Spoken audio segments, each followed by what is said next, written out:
اب دیکھیے گھر کے اندر بیٹھنے سے متعلق کیا بات کہی گئی. بزار اور ترمذی میں حضرت عبداللہ ابن مسعود سے نبی ایک سرکہ یہ ارشاد نقل ہوا ہے، ان المرأۃ عورۃ، عورت چھپا کر رکھنے کی چیز ہے. ہمارے ایک نوجوان ساتھی نے ایک دفعہ مضمون لکھا تھا بڑا پیارا. انہوں نے کہا کہ قرآن مجید میں جو اشارات ہیں، حور مقصورات فی الخیام، وہ حوریں جو ہوں گی وہ خیموں کے اندر ہوں گی، وہیں رہیں گی. قصر کہتے ہیں روک دینے کو، باہر نہیں نکلتی. وہ مقصورات فی الخیام، حوروں کا کانہن لؤلؤ مکنون، ایسے ہوں گے کہ جیسے کہ موتی جسے چھپا کر رکھا جائے. عورت چھپا کر رکھنے کی شے ہے. المرأۃ کلھا عورۃ، عورت کہتے ہیں اس کو ہے جسے چھپا کر رکھا جائے. ان المرأۃ عورۃ فاذا خرجت، جب وہ گھر سے نکلتی ہے، استشرفھا شیطان، اب شیطان جو ہے اس کو طاق میں رکھتا ہے.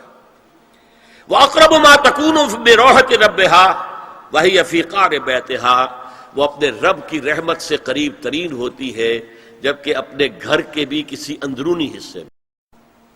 صحن میں ہوگی تو شاید ادھر ادھر کے کوٹھوں سے نظر پڑ جائے. اسی لیے فرمایا مردوں کے لیے مسجد میں نماز افضل 28 گنا، اور عورت کے لیے گھر کی نماز مسجد سے افضل، گھر کے صحن کی مسجد سے افضل، دالان کی صحن سے افضل، کمرے میں اس سے افضل، اور کمرے کی کوئی بغلی کوٹھڑی ہے تو اس میں سب سے افضل.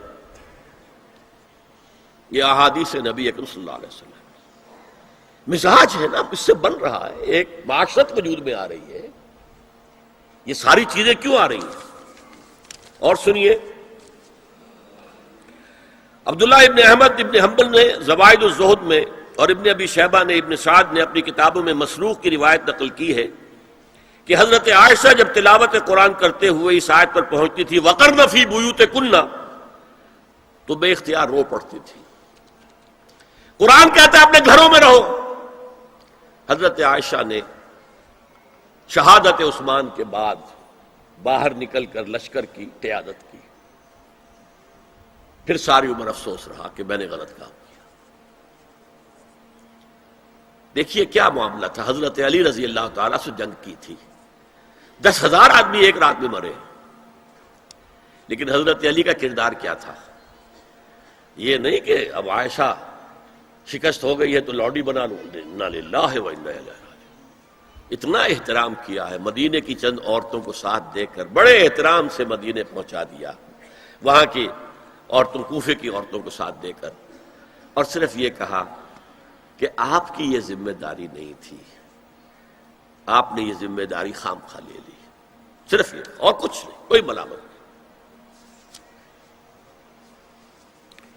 حافظ ابو بکر بزار حضرت انس سے روایت کرتے ہیں کہ عورتوں نے حضور سے عرض کیا کہ ساری فضیلت تو مرد لوٹ کے لے گئے، وہ جہاد کرتے ہیں اور خدا کی راہ میں بڑے بڑے کام کرتے ہیں، ہم کیا عمل کریں کہ ہمیں بھی مجاہدین کے برابر اجر مل سکے؟ جواب میں آپ نے فرمایا من قعدت منکن فی بیتہا فإنہا تدرک عمل المجاہدین، تم میں سے جو شخص اپنے گھر میں بیٹھی رہے گی وہ مجاہدین کا اجر حاصل کر لے گی. یہ ایک ہوا کا رخ ہے، بتایا جا رہا ہے، یہ نظام ہے جس کو اس شکل میں دیا جا رہا ہے.